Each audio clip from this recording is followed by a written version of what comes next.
নমস্কার, আদাব। আমি দীপু চক্রবর্তী। আজকে আমরা বি ফার্মের মেডিসিনাল কেমিস্ট্রির এন্টিনিওপ্লাস্টিক ড্রাগ নিয়ে আলোচনা করব। এন্টিনিওপ্লাস্টিক ড্রাগকে আবার এন্টি ক্যান্সার ড্রাগও বলা হয়। তো এন্টি ক্যান্সার ড্রাগ পড়ার আগে অবশ্যই ক্যান্সার আসলে কি সেটা জানা প্রয়োজন, একটু হলেও তো জানা প্রয়োজন। তো ক্যান্সার আসলে হচ্ছে uncontrolled multiplication of cell, abnormal cell. আমাদের বডিতে যদি কোনো অ্যাবনর্মাল সেল আনকন্ট্রোল, মানে কোনো কন্ট্রোল ছাড়া যদি বিভাজিত হতেই থাকে, তখন সেটা হচ্ছে ক্যান্সার তৈরি করতে পারে বা ক্যান্সার হতে পারে। তিনটা টার্ম আমরা দেখতে পাচ্ছি: ক্যান্সার, মেলিগন্যান্ট নিওপ্লাজম এবং মেলিগন্যান্ট টিউমার। এই তিনটা টার্ম আসলে সিনোনিমাস। তবে আমরা জানি ক্যান্সার বা টিউমার হচ্ছে দুই প্রকার, বিনাইন এবং হচ্ছে মেলিগন্যান্ট। তো দুইটাই আসলে আনকন্ট্রোল প্রলিফারেশনের মাধ্যমে তৈরি হয়। তবে বিনাইনটা খুব বেশি আমাদের জন্য ক্ষতিকর না। ক্ষতিকর হচ্ছে মেলিগন্যান্ট, যেটা মেলিগন্যান্ট টিউমার বা মেলিগন্যান্ট ক্যান্সার। কারণ হচ্ছে এর কয়েকটা স্পেশাল বৈশিষ্ট্য রয়েছে। যেমন এর ডি ডিফারেন্সিয়েশনের ক্যাপাসিটি রয়েছে। ডি ডিফারেন্সিয়েশন কি? যেমন কোনো একদম পরিপূর্ণ সেল অথবা কোনো স্পেশালাইজড সেল, সেটা পরিপূর্ণ অবস্থায় থেকে যদি কোনোভাবে তার প্রাথমিক অবস্থায় বা অনেকটা স্টেম সেলের মতো প্রাথমিক অবস্থায় ফিরে আসে, এবং তখন সে কি করবে? ক্রমাগত সেল বিভাজন করতেই থাকবে এবং এভাবে সে ক্যান্সার ডেভেলপ করতে পারে। তাদের ইনভাসিভনেস থাকবে। ইনভাসিভনেস হচ্ছে তারা যে টিস্যুতে ক্যান্সার হয়েছে ওই টিস্যু থেকে ক্যান্সার সেল আশেপাশের টিস্যুগুলোতে ছড়িয়ে পড়বে এবং মেটাস্টেসিস করতে পারবে। মেটাস্টেসিস হচ্ছে এই মেলিগন্যান্ট টিউমার বা মেলিগন্যান্ট ক্যান্সারগুলা তারা দূরবর্তী স্থানে ব্লাড সার্কুলেশনের মাধ্যমে বা লিম্ফের মাধ্যমে দূরবর্তী স্থানে গিয়ে ক্যান্সার ঘটাতে পারবে। যেমন কারো যদি ব্রেস্ট ক্যান্সার হয় তখন সেটা বনে ছড়িয়ে যেতে পারে দূরবর্তী স্থানে। সেটা হচ্ছে মেটাস্টেসিস, যেটা বিনাইন যে টিউমার তাদের থাকবে না, মেলিগন্যান্ট টিউমারের থাকবে। তো এই টিউমার চিকিৎসার জন্য বা ক্যান্সার চিকিৎসার জন্য তিনটে অ্যাপ্রোচেস নর্মালি এস্টাবলিশড আছে।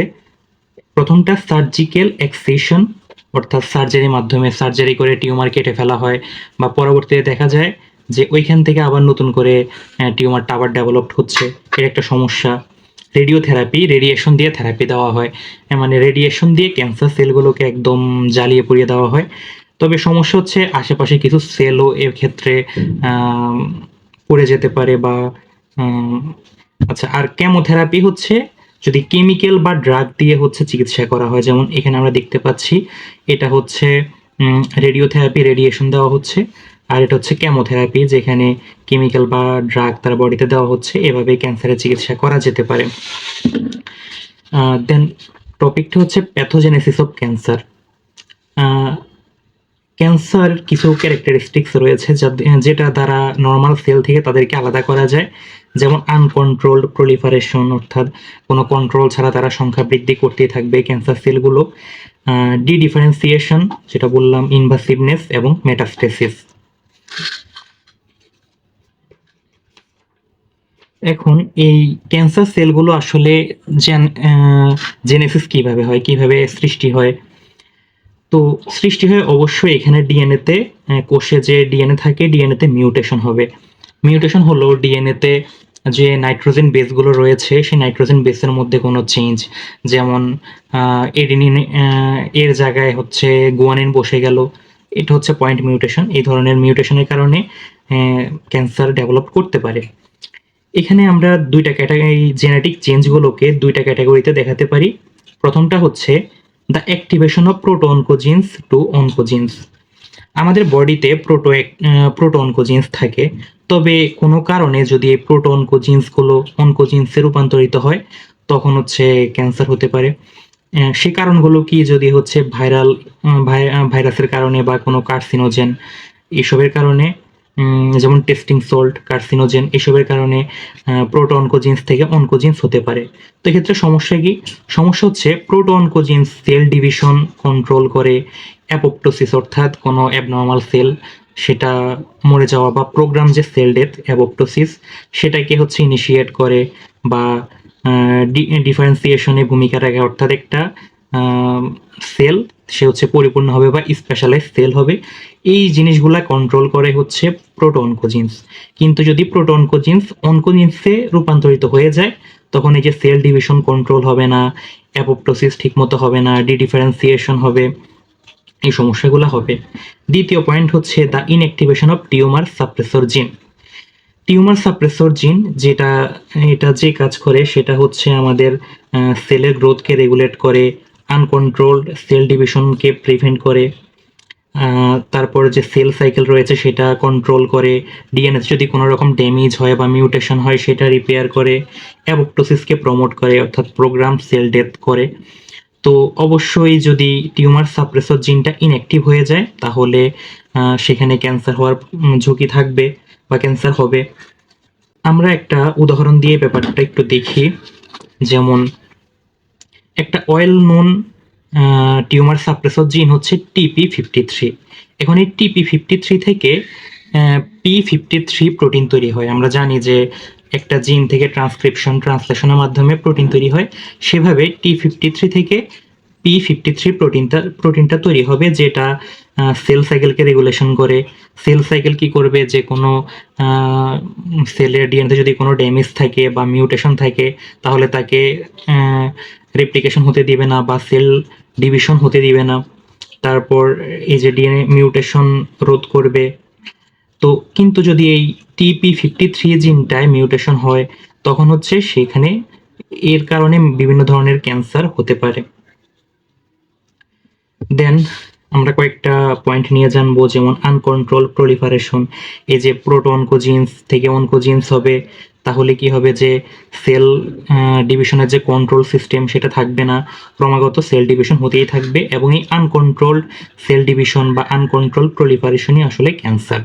এক্ষেত্রে কিছু আসলে ফ্যাক্টর কাজ করে যেগুলো এখানে দেখানো আছে। Then apoptosis and the genesis of a cancer cell. আমরা জানি অলরেডি যে অ্যাপোপ্টোসিস হচ্ছে প্রোগ্রাম সেল ডেথ, এবং যদি কোনো সেলে কোনো প্রবলেম থাকে বা সেলের ডিএনএতে যদি মিউটেশন হয় তখন অবশ্যই অ্যাপোপ্টোসিস এর মাধ্যমে তার মৃত্যু হওয়া উচিত।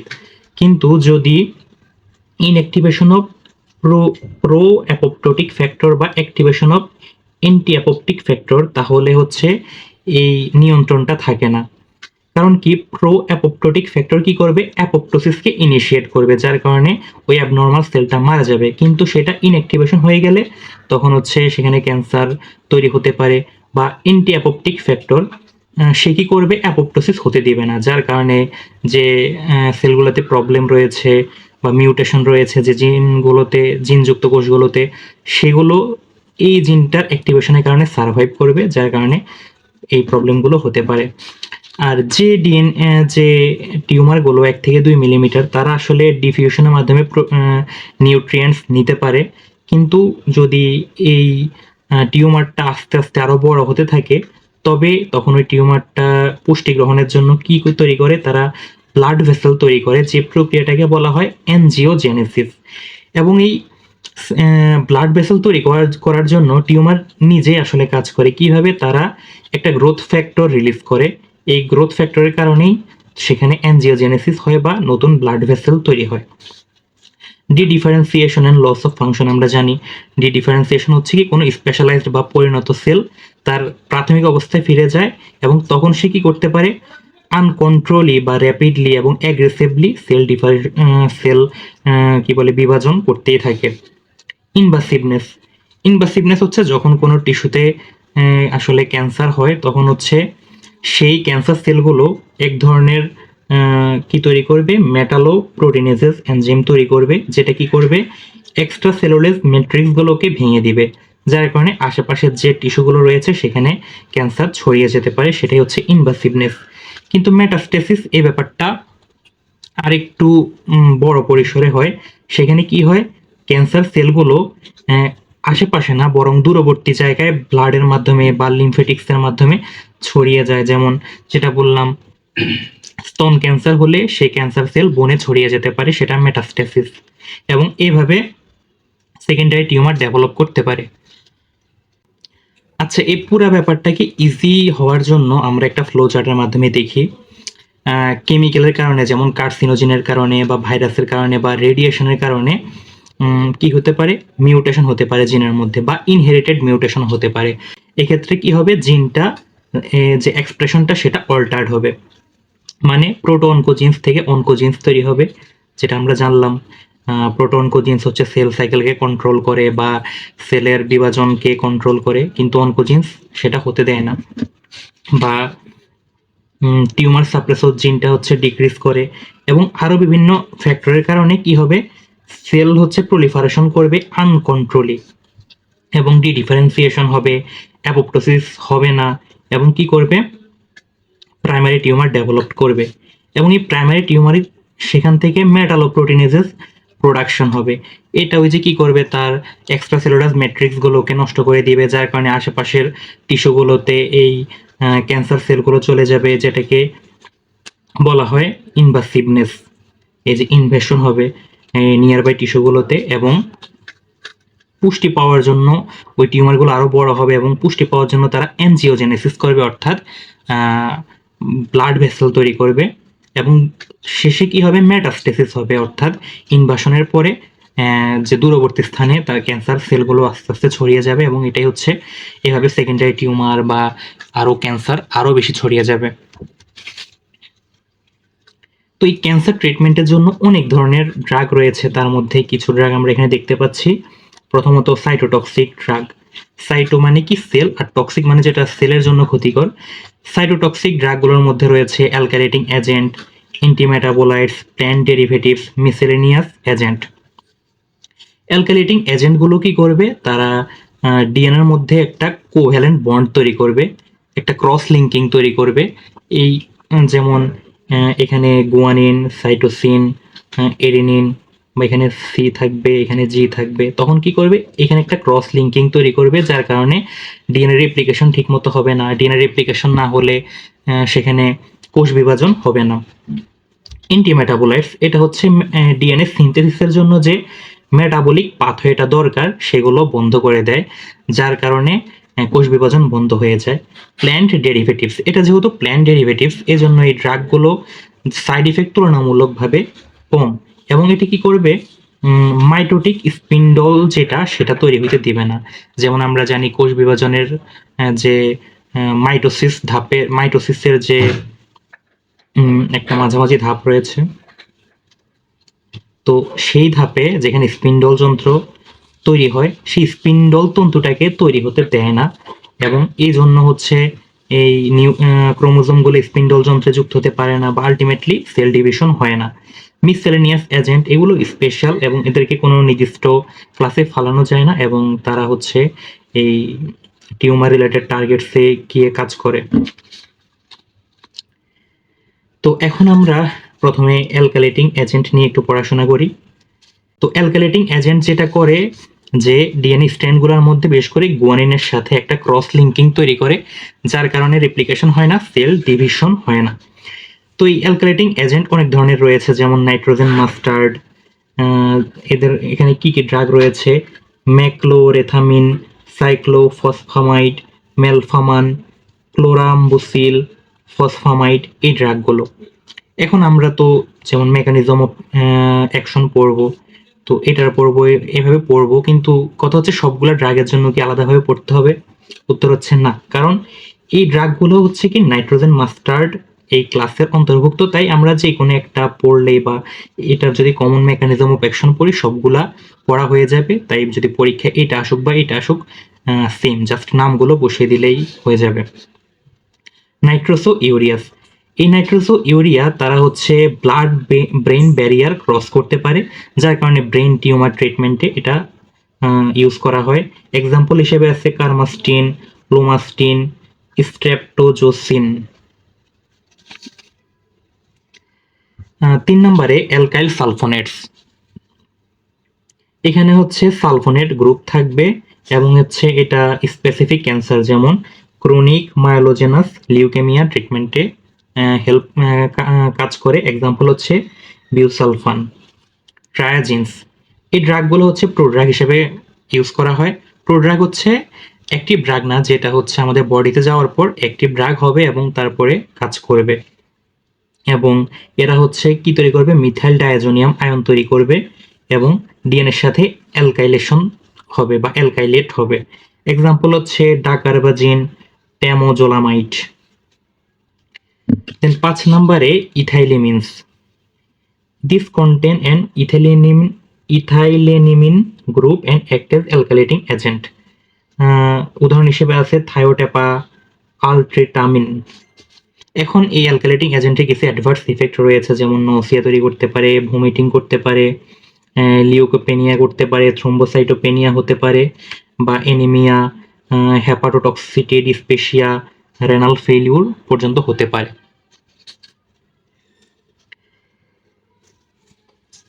এখন এখানে আমরা যে অ্যালকাইলেটিং এজেন্টে প্রথমে পড়েছিলাম নাইট্রোজেন মাস্টার্ড, আমরা এই নাইট্রোজেন মাস্টার্ডের মেকানিজম অফ অ্যাকশন জানবো। একটা কমন মেকানিজম অফ অ্যাকশন দেখব, যাতে এই যে কোনো ড্রাগেই পরীক্ষা আসুক না কেন যাতে মেকানিজমটা লেখা যায়। এই যে আমরা দেখতে পাচ্ছি এটা মূলত নাইট্রোজেন মাস্টার্ড, যেখানে নাইট্রোজেন তো অবশ্যই থাকবে, এই জন্য নাইট্রোজেন আসছে। এখানে একটা অ্যালকাইল গ্রুপ থাকবে, আর এখানে থাকবে দুই পাশে সেম CH2CH2Cl এবং এখানে CH2CH2Cl। তো আমরা প্রথম স্টেপে দেখি মানে মেকানিজমটা কিভাবে হয়। যেহেতু ক্লোরিন হচ্ছে ইলেকট্রোনেগেটিভ, তাই ইলেকট্রনটা সে টেনে নিল, এ নেগেটিভ হবে, আর এ হচ্ছে পজিটিভ হয়ে যাবে। তো নাইট্রোজেন তার মধ্যে হচ্ছে লন পেয়ার ইলেকট্রন রয়েছে, সে কি করবে, এই কার্বন যেহেতু কার্বোক্যাটায়ন হয়ে গেছে, তাকে ইলেকট্রন দানের মাধ্যমে একটা বন্ড তৈরি করবে, যে বন্ড তৈরি করলো, এবং এই নাইট্রোজেনটা একটু পজিটিভ হয়ে যাবে, আর ক্লোরিন মাইনাস হিসেবে এই যে এখানে দেখানো হয়েছে, এবং এই যে এখানে একটা বন্ড হবে, আর এই পাশেরটা এই যে এখানে হুবহু, এবং এটা হচ্ছে অ্যাজড্রিটিনিয়াম আয়ন। তারপর স্টেপে নাইট্রোজেন তো পজিটিভ থাকতে চাইবে না, সে ইলেকট্রন টেনে নিল বন্ডের, এই জন্য সে নিউট্রাল হয়ে যাবে এবং এটা পজিটিভ হয়ে যাবে, এই যে এখানে দেখানো হলো, আর এটা সেম আছে, এবং হয়ে গেল কার্বোনিয়াম আয়ন। এখন অ্যালকাইলেটিং এজেন্ট অ্যালকাইলেট দ্য ডিএনএর 7th পজিশন অফ গুয়ানিন। এই যে নাইট্রোজেন মাস্টার্ড, এটা তো একটা অ্যালকাইলেটিং এজেন্ট, তো এই এতটুকু আসার পরে সেটা হচ্ছে ডিএনএতে যে নাইট্রোজেন বেসগুলো থাকে তার মধ্যে একটা হচ্ছে গুয়ানিন। গুয়ানিনের মধ্যে যে নাইট্রোজেন রয়েছে তার 7 নাম্বার পজিশনে নাইট্রোজেনটা রয়েছে, তার সাথে হচ্ছে এই কার্বনিয়াম আয়ন বা মেনলি অ্যাজিরিডিনিয়াম আয়ন এটা মানে যুক্ত হবে। তো গুয়ানিনের সাথেই কেন, কারণ গুয়ানিনের নাইট্রোজেনটা খুব ভালো নিউক্লিওফিলিক অ্যাকশন দেয়, মানে এই নাইট্রোজেনটা হচ্ছে নিউক্লিওফাইলকে আকর্ষণ করে, যেহেতু এখানে পজিটিভ আছে, চার্জ আছে, মানে এটা একটা নিউক্লিওফাইল, মানে পজিটিভ আছে এই জন্য এ হচ্ছে নিউক্লিওফিলিক অ্যাকশন দিবে। তারপর এখানে যুক্ত হবে এই যে এই স্ট্রাকচারে, এই যে এটা হচ্ছে সেই গুয়ানিনের স্ট্রাকচার, এবং এই যে এখানে পজিটিভ চার্জ আছে, এখানে পজিটিভ চার্জ তৈরি হবে, কারণ হচ্ছে এখানে এই তখন হচ্ছে প্রথমত এটা যুক্ত হবে, কিন্তু সেটা তারপর এরকমটা হয়ে যাবে, মানে এই যে কার্বোক্যাটায়ন, কার্বনের পজিটিভ চার্জ এই নাইট্রোজেনের সাথে এভাবে যুক্ত হবে, এবং সেম এই যে এই ফর্মুলাটা এভাবে বসবে, আর নাইট্রোজেনের 1 2 3 4 যোজনে 4 হয়ে গেল, কিন্তু থাকবে 3, মানে পজিটিভ চার্জ একটা আসবে, এবং নিচে ডিএনএ চেইন আসছে। এবার মানে এটা হচ্ছে অ্যালকাইলেশন অফ গুয়ানিন। এখন এই যে এই চেইনটা এখানেও তো সেম ভাবে ক্লোরিন বা এই জিনিসগুলো আছে, মানে এখানেও কি করতে পারে, ক্লোরিন নেগেটিভ হয়ে বের হয়ে যাবে, মানে এটা পজিটিভ হলো, যার কারণে সেটা আবার নাইট্রোজেনের সাথে বন্ড তৈরি করবে, এই যে নাইট্রোজেনের সাথে সেম ভাবে বন্ড তৈরি করলো। এখন এই নাইট্রোজেন ওই যে আগের মতো কি করবে, গুয়ানিনের 7 নম্বর পজিশনে নাইট্রোজেনের সাথে যুক্ত হবে, কারণ এই নাইট্রোজেনটা হচ্ছে ইলেকট্রোফাইল, নিউক্লিওফাইল। এই যে নিচে আরো ডিএনএ চেইন রয়েছে, এবং কি করলো, তারপর এখানে এই নাইট্রোজেন এখানে অ্যাটাচ হয়ে গেল, এই নাইট্রোজেন থেকে কার্বনিয়াম আয়ন তৈরি হবে, মানে এই বন্ডটা নাইট্রোজেন টেনে নিলে এটা নিউট্রাল হয়ে যাবে এবং এটা পজিটিভ হয়ে যাবে, এবং এই কার্বনিয়াম আয়ন হচ্ছে এই নাইট্রোজেনের সাথে যুক্ত হবে, যুক্ত হয়ে গেল, এটা পজিটিভ হয়ে যাবে, এবং এই ফিগারটা এখানে দেখানো হচ্ছে। তার মানে ডিএনএ চেইনের সাথে এই অ্যালকাইলেটিং এজেন্টটা বা নাইট্রোজেন মাস্টার্ড একটা ক্রস লিঙ্কিং তৈরি করলো, মানে ব্যাপারটা এরকম যে একটা চেইন, এর একটা চেইন ডিএনএর, এবং এই যে গুয়ানিন, এই যে দুইটা গুয়ানিনের সাথে এই যে ক্রস লিঙ্কিং তৈরি হলো। আর এই ক্রস লিঙ্কিং হওয়ার কারণে ডিএনএ রেপ্লিকেশন পসিবল হবে না। ডিএনএ রেপ্লিকেশন না হলে যে কোষ বিভাজন সেটাও পসিবল হবে না। Then mechanism of action of cyclophosphamide. সাইক্লোফসফামাইডও হচ্ছে একটা নাইট্রোজেন মাস্টার্ড, যার কারণে কি হবে যে মেকানিজম অফ অ্যাকশন আগেরটার মতো সেম, তবে সাইক্লোফসফামাইড একটা প্রোড্রাগ, যার কারণে সেটা আগে অ্যাক্টিভ হবে। তো কিভাবে অ্যাক্টিভ হবে সেটা আসলে এখানে দেখানো হয়েছে। অ্যাক্টিভ হওয়ার পরে সেটা ওই আগে যেভাবে যে মেকানিজমটা দেখেছি সেই মেকানিজমেই কাজ করবে সেম। তো সাইক্লোফসফামাইড, এই যে এই ফিগারটা সাইক্লো, এই জন্য এই যে একটা সাইকেল দেখানো হচ্ছে, ফসফামাইড এই যে একটা ফসফেট আছে, সেটা একটা প্রোড্রাগ।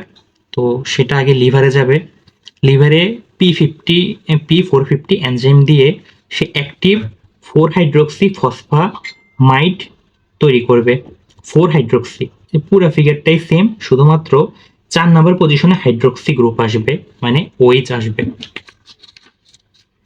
দেন এই 4 হাইড্রক্সি ফসফামাইড এটা পুনর্বিন্যাস হয়ে সজ্জিত হয়ে তৈরি করবে অ্যালডোফসফামাইড। কি হবে, এই পজিশনে ব্রেকডাউন হয়ে যাবে এবং এই হাইড্রোজেনটা এখানে চলে আসবে, যার কারণে নাইট্রোজেনের এই যে 3টা যোজনী ফিল আপ হলো এবং এটা ব্রেকআপ হয়ে গেলে শুধু এখানে অক্সিজেন থাকবে। এই যে অক্সিজেন এখানে বন্ড ভেঙে গেল, সেটা হচ্ছে অ্যালডোফসফামাইড। এবং নন এনজাইমেটিক পাথওয়ের মাধ্যমে এখন তৈরি হবে ফসফামাইড মাস্টার্ড, যেটা মেইনলি আমাদের সাইটোটক্সিক ইফেক্ট দিবে এবং তৈরি করবে অ্যাক্রোলিন। এটাও সাইটোটক্সিক ইফেক্ট দিবে, তবে এখানে হচ্ছে তারা ব্লাডারের মধ্যে ইরিটেশন তৈরি করতে পারে। কি হলো, এখানে এই জায়গাটায় ভেঙে যাবে, এই জায়গাটা ভেঙে গেলে এই যে এই বন্ডটা অক্সিজেন টেনে নিবে, যেহেতু অক্সিজেন তড়িৎ বেশি, তাই অক্সিজেন নেগেটিভ আসলো, আর ভেঙে এই জায়গাটা এই যে অ্যাক্রোলিন তৈরি করবে, এই যে অক্সিজেন অ্যাক্রোলিন তৈরি করলো। তারপর এটা আমাদের হচ্ছে মেইন জিনিস সাইটোটক্সিক, যেটা আমাদের সাইটোটক্সিক ইফেক্টটা দিবে। সে কি করবে, ক্রস লিঙ্কিং করবে, মানে ডিএনএর সাথে ডিএনএ যে 2টা চেইনের মধ্যে সে হচ্ছে ক্রস লিঙ্কিং তৈরি করবে, অর্থাৎ ওই যে আগের মেকানিজমটা সেম, যেহেতু এও নাইট্রোজেন মাস্টার্ড। তো কি কাজে বা ইন্ডিকেশন কি, সে হচ্ছে নন হটকিংস লিম্ফোমাস, মানে এটা হচ্ছে একটা হোয়াইট সেলের cancer, breast cancer, ovarian cancer, এই ধরনের ক্যান্সারে ইউজ করা হয়। কিছু অ্যাডভার্স ইফেক্ট রয়েছে, যেমন নসিয়া, ভমিটিং, হেমোরেজিক সিস্টাইটিস, এগুলা তৈরি করে।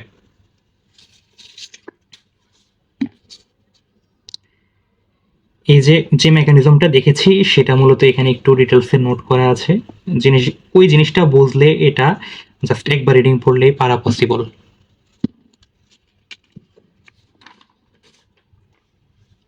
আরো কিছু অ্যালকাইলেটিং এজেন্ট এখানে আছে, যেমন মেলফামান, এটা একটা নাইট্রোজেন মাস্টার্ড, তাই সেম ধরনের মেকানিজম অফ অ্যাকশন। ক্লোরাম্বুসিল, এটাও nitrogen mustard, same mechanism of action. Busulfan, এটা হচ্ছে অ্যালকাইল সালফোনেটস, এটার মেকানিজম অফ অ্যাকশন কি, এটা একটা বাইফাংশনাল অ্যালকাইলেটিং এজেন্ট। এটা কি করবে, এটা interact with the thiol agent of protein and nucleic acid and forms DNA protein and DNA cross linking, অর্থাৎ এটা প্রোটিনের থায়োল গ্রুপের সাথে যুক্ত হবে এবং নিউক্লিক অ্যাসিডের সাথে যুক্ত হবে, যার কারণে ডিএনএ প্রোটিন এবং ডিএনএ ক্রস লিঙ্ক তৈরি করবে। আর যেহেতু ক্রস লিঙ্ক তৈরি হবে প্লাস হচ্ছে প্রোটিন যুক্ত হবে, তাই ডিএনএ সিনথেসিস সম্ভব হবে না। দেন আরেকটা ড্রাগ হচ্ছে থায়োটেপা, যেটা হচ্ছে ইথাইলিনিমিন। এটা কিভাবে কাজ করবে, এটা হচ্ছে যে গুয়ানিনের 7 পজিশনে যে নাইট্রোজেন রয়েছে তার সাথে ক্রস লিঙ্কিং করবে। ক্রস লিঙ্কিং করার কারণে যে ডিএনএ কি বলে ডিএনএ রেপ্লিকেশন হবে না এবং সেল ডিভিশন হবে না, এবং এখানে ইউজেস গুলা দেওয়া আছে।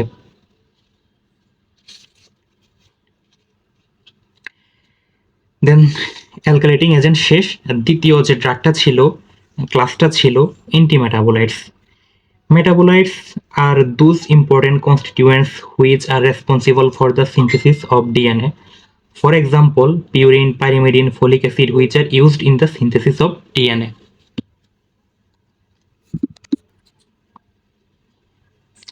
Antimetabolite is a substance that replace or inhibit a specific metabolites which interfere with normal cellular metabolic function. Antimetabolite has similar structure as metabolite which prevent the biosynthesis of DNA. অর্থাৎ এই যে antimetabolite এবং যে metabolite দুইটার স্ট্রাকচারই প্রায় same, মানে প্রায় same হয়, যাতে ডিএনএর বায়োসিনথেসিসটাকে প্রিভেন্ট করা যায়। যেমন এটা হচ্ছে ফোলিক অ্যাসিড এবং মেথোট্রেক্সেট। তো এই ফোলিক অ্যাসিড এবং মেথোট্রেক্সেট একদমই সেম, শুধু কিছু পার্থক্য, এখানে হচ্ছে OH এর জায়গায় এখানে NH2 রয়েছে। তো অর্থাৎ দেখতে একদমই সেম, যার কারণে সে হচ্ছে যে তাদের যে সাইকেলটা রয়েছে সেটা ইনহিবিট করতে পারে। কিভাবে সেটা আমরা দেখব।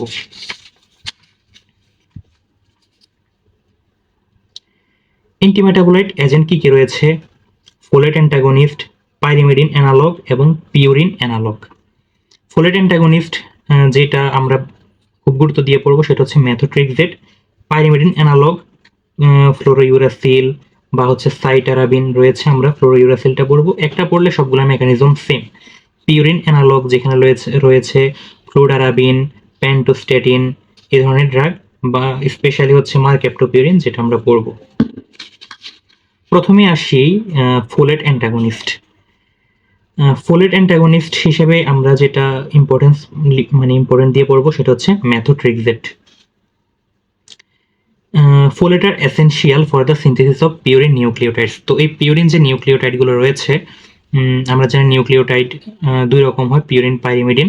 তো পিউরিন যে নিউক্লিওটাইড রয়েছে সেটা সিনথেসিসের জন্য ফোলেট খুব বেশি প্রয়োজন, কিন্তু এই ফোলেট অ্যান্টাগনিস্ট হচ্ছে এই ফোলেটকে হচ্ছে মেইনলি ইনহিবিট করবে।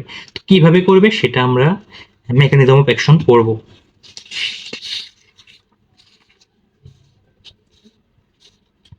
এই ফোলিক অ্যাসিড বা ফোলেট সেটা হচ্ছে পলিগ্লুটামেট ফর্মে থাকতে পারে। পলিগ্লুটামেট সেটা হচ্ছে ডাইহাইড্রোফোলেট তৈরি করবে সেলে গিয়ে, সেখান থেকে হবে টেট্রাহাইড্রোফ্লোরেট, এই যে পলিগ্লুটামেট ফর্ম। তো এবং এই দুইটা ক্ষেত্রেই ফোলিক অ্যাসিড থেকে ডাইহাইড্রোফোলেট বা টেট্রাহাইড্রোফোলেট তৈরিতে ভূমিকা রাখবে হচ্ছে একটা এনজাইম, সেটা হচ্ছে ডাইহাইড্রোফোলেট রিডাকটেজ। এই এনজাইমের সাহায্যে টেট্রাহাইড্রোফোলেট তৈরি হবে, সেখান থেকে ফ্লোরেটের সাথে এক কার্বন যুক্ত হয়ে ডিইউএমপি থেকে তৈরি করবে ডিটিএমপি। ডিইউএমপি যেটাকে বলা হয় ডিঅক্সি ইউরিডাইলেট মোনোফসফেট, এবং ডিটিএমপি কে বলা হয় ডিঅক্সি থাইমিডিন মোনোফসফেট। এবং এগুলো হচ্ছে ডিটিএমপি মেইনলি ডিএনএ সিনথেসিসে ভূমিকা রাখে। কিন্তু মেথোট্রেক্সেট যেটা করে সেটা এই ডাইহাইড্রোফোলেট রিডাকটেজ যে এনজাইমটা রয়েছে সেই এনজাইমকে ইনহিবিট করে দেয়। কারণ হচ্ছে যেহেতু মেথোট্রেক্সেট এবং হচ্ছে ফোলিক অ্যাসিড দুটার স্ট্রাকচার প্রায় সেম, যার কারণে ভুল করে ডাইহাইড্রোফোলেট রিডাকটেজ হচ্ছে মেথোট্রেক্সেটের সাথে বাইন্ড করে ফেলে, যার কারণে এই সাইকেলটা হয় না, আর সাইকেল না হলে এই যে ডিএনএ সিনথেসিসটা হবে না। আর এখানে কিন্তু এই যে টেট্রাহাইড্রোফোলেট থেকে আবার ডাইহাইড্রোফোলেট তৈরি হবে, যাতে সাইকেলটা বারবার রিপিট হতে পারে।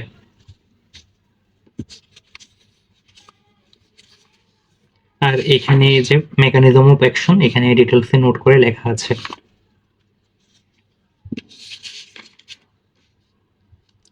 এদের কিছু সাইড ইফেক্ট রয়েছে, এগুলো আসলে মুখস্থ করা। থেরাপিউটিক ইউজ রয়েছে, যেমন প্রেগনেন্সিতে বা বিভিন্ন আদার্স কিছু ইউজ আছে, ক্যান্সার কেমোথেরাপিতে তো লাগবেই। এবার হচ্ছে পাইরিমিডিন অ্যানালগ, যেখানে হচ্ছে ফ্লোরোইউরাসিল, ফ্লোরোইউরেডিন, সাইটারাবিন রয়েছে। আমরা এখান থেকে ফ্লোরোইউরাসিলটা একটু দেখলে তিনোটা পারবো। মেকানিজম অফ অ্যাকশন এই যে এই পেজে দেওয়া আছে একদম ইজিলি। এই যে ডিইউএমপি থেকে ডিটিএমপি তৈরি হয় এবং সেখান থেকে ডিএনএ সিনথেসিস হয়। এই ডিইউএমপি থেকে ডিটিএমপি তৈরিতে একটা এনজাইম ভূমিকা রাখে, সেটা হচ্ছে থাইমিডাইলেট সিনথেটেজ। এই থাইমিডাইলেট সিনথেটেজটাকেই ইনহিবিট করে ফ্লোরোইউরাসিল, বা স্পেশালি 5 ফ্লোরোইউরাসিলও বলা হয়। ইনহিবিট করে দিলে এই যে ডিটিএমপি তৈরি হবে না এবং ডিএনএ সিনথেসিসও হবে না। তাই এটার এখানে আলাদা করে লেখা নাই। অ্যাপ্লিকেশন রয়েছে কোথায় কোথায়, যেমন colorectal cancer, breast cancer, ovarian, pancreatic, gastric carcinoma এসব জায়গায় ইউজ করা হয়। এবার হচ্ছে পিউরিন অ্যানালগ, সরি ওই সময়ে শেষ হয়েছিল ফোলেট অ্যান্টাগনিস্ট, এখন হচ্ছে পিউরিন অ্যানালগ। পিউরিন অ্যানালগের মধ্যে কি কি ড্রাগ আছে? মার্কেপ্টোপিউরিন, থায়োগুয়ানিন, অ্যাজাথায়োপ্রিন। তো আমরা এখান থেকে মার্কঅ্যাপ্টোপিউরিনের মেকানিজম অফ অ্যাকশন পড়লে এই সবগুলো কভার হয়ে যাবে। তো this analog have thiol group at position 6 of the purine ring. Purine ring এর 6 নাম্বার পজিশনে একটা থায়োল গ্রুপ থাকে। এই হচ্ছে 6 নাম্বার পজিশনে থায়োল গ্রুপ, এই যে এসেছ। তো এটা হচ্ছে 6 মার্কঅ্যাপ্টোপিউরিন। তো 6 মার্কঅ্যাপ্টোপিউরিন টার্গেট সেলে গিয়ে তৈরি করে 6 থায়ো ইনোসিনিক অ্যাসিড বা থায়ো আইএমপি।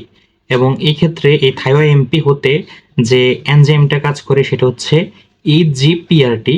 এইচে হাইপোজেনথিন, জিতে গুয়ানিন, পিতে ফসফো আর আর এর রাইবোসাইল আর টিতে ট্রান্সফারেজ তৈরি হলো থায়ো আইএমপি। এই থায়ো আইএমপি কি করবে? ব্লক করবে গ্লুটামিন, ফসফোরাইবোসাইল, পাইরোফসফেট অ্যামিডো ট্রান্সফারেজ। যার কারণে কি হবে? D novo synthesis of purine ring stopped হয়ে যাবে, অর্থাৎ পিউরিন রিং তৈরি হবে না। আরও কি করবে? সে হচ্ছে ব্লক কনভার্সন আইএমপি। আইএমপি থেকে যে এএমপি এবং এক্সএমপি হবে, এএমপি এবং এক্সএমপি, সেটাকে হচ্ছে এএমপি যেটাকে কি বলা হয়? এডিনাইলিক অ্যাসিড এবং এক্সএমপি হচ্ছে জেনথিনাইলিক অ্যাসিড। তো এই দুইটা জিনিস তৈরি হবে না। তৈরি না হলে যে নাইট্রোজেন বেসগুলো সেটা হচ্ছে তৈরি হবে না, অর্থাৎ পিউরিন বেস তৈরি হবে না। দেন কনভার্সন, এই যে থায়ো আইএমপি সেটা কনভার্সন হয়ে তৈরি করবে থায়ো জিএমপি। এই থায়ো জিএমপি হচ্ছে ডিএনএ এবং আরএনএর সাথে ইনকর্পোরেট হয়ে তাদেরকে নন ফাংশনাল করে দিবে, যার কারণে কাজ করতে পারবে না। এভাবেই আসলে 6 মার্কঅ্যাপ্টোপিউরিন কাজ করে। এখানে সুন্দর করে মেকানিজম অফ অ্যাকশন লেখা আছে, পরীক্ষায় এভাবে লিখলেই হবে। এখন 3 নাম্বার যে ড্রাগটা আমাদের রয়েছে সিলেবাসে, plant product. Plant medicine are important in the prevention and treatment of cancer. কারণ হচ্ছে, এবং এরা যেহেতু প্ল্যান্ট ডেরিভেটিভ, এজন্য তাদের সাইড ইফেক্ট খুবই কম। তো আমরা এই প্ল্যান্ট প্রোডাক্টের মধ্যে একটা পড়বো, সেটা হচ্ছে ভিনকা অ্যালকালয়েডস। এই অ্যালকালয়েডস এর মধ্যে আবার দুইটা ড্রাগ পড়বো, একটা হচ্ছে ভিনক্রিস্টিন এবং ভিনব্লাস্টিন। এবং এই দুইটাই হচ্ছে কোথা থেকে পাওয়া যায়? ভিনকা রোসিয়া বা আরেকটা নামও ডাকা হয় ক্যাথারেন্থাস রোসিয়াস, এদের পাতা থেকে। তো যদিও তাদের মধ্যে কিছু স্ট্রাকচারাল সিমিলারিটিস খুবই বেশি, তারপরও তাদের মধ্যে ক্লিনিক্যাল ইউজফুলনেস এবং টক্সিসিটিতে কিছু ডিফারেন্স দেখা যায়। এখানে একটা কমন ফিগার দেওয়া আছে, এখানে R1, R2, R3। যদি আমরা এই জিনিসগুলোকে, বিশেষ করে ভিনক্রিস্টিন আর ভিনব্লাস্টিনে R2, R3 ঠিকই থাকে, জাস্ট R1টাকে চেঞ্জ করলে হয়ে যাবে একবার ভিনক্রিস্টিন আর একবার হয়ে যাবে ভিনব্লাস্টিন। এখানে আচ্ছা নোট করে লেখা দরকার ছিল। আচ্ছা, আরও কিছু এখানে কিছু টক্সিসিটিস হতে পারে, যেমন বোন ম্যারো টক্সিসিটি হতে পারে। এগুলো আসলে মুখস্থ করতে হবে। থেরাপিউটিক ইউজ কি আছে? Therapeutic use of vincristine, therapeutic use of vinblastine. এখন হচ্ছে তারা কিভাবে কাজ করে। টিউবিউলিন একটা প্রোটিন রয়েছে, যেটা হচ্ছে পলিমারাইজ হয়ে তৈরি করবে এক ধরনের চেইন। মানে টিউবিউলিন যে প্রোটিনটা, তারা একটার সাথে আরেকটা যুক্ত হতে হতে, অর্থাৎ পলিমার করে তৈরি করবে ফিলামেন্ট, যেমন যে ফিলামেন্টটা তৈরি করবে আবার microtubule. Enable cell to undergo mitosis. এই মাইক্রোটিউবিউলটা আসলে এই যে স্পিন্ডল যন্ত্র বা এই ফিলামেন্টগুলো স্পিন্ডল যন্ত্র তৈরি হতে হেল্প করে, যেটা আমরা মাইটোসিসের মধ্যে দেখেছি। মেটাফেজ ধাপে স্পিন্ডল যন্ত্র সৃষ্টি হয়। তো এই স্পিন্ডল যন্ত্রের মধ্যে ক্রোমোজোমগুলো যুক্ত হয়ে থাকে, তারপর হচ্ছে দুই পাশে ভাগ হয়, এভাবে কোষ বিভাজন হয়। কিন্তু ভিনকা অ্যালকালয়েডস, ভিনক্রিস্টিন, ভিনব্লাস্টিন, তারা বাইন্ড করে টিউবিউলিন প্রোটিনের সাথে। এই টিউবিউলিন প্রোটিনের সাথে যুক্ত হলে এই পলিমারাইজেশন হবে না, অর্থাৎ ডিপলিমারাইজেশন হবে, যার কারণে হচ্ছে ফিলামেন্টগুলো তৈরি হবে না, স্পিন্ডল যন্ত্র তৈরি হবে না। আলটিমেটলি যে মাইটোসিস, কোষ বিভাজনটা হবে না, যার কারণে সেল ডিভিশন হবে না, সেটা এখানে নোট করা আছে। সো এটাই হচ্ছে কমপ্লিট। আশা করি আপনারা বুঝতে পারছেন। আর কে কোন ইউনিভার্সিটি থেকে দেখছেন অবশ্যই কমেন্ট করে জানাবেন, আর ক্লাস কেমন লাগলো জানাবেন। ধন্যবাদ।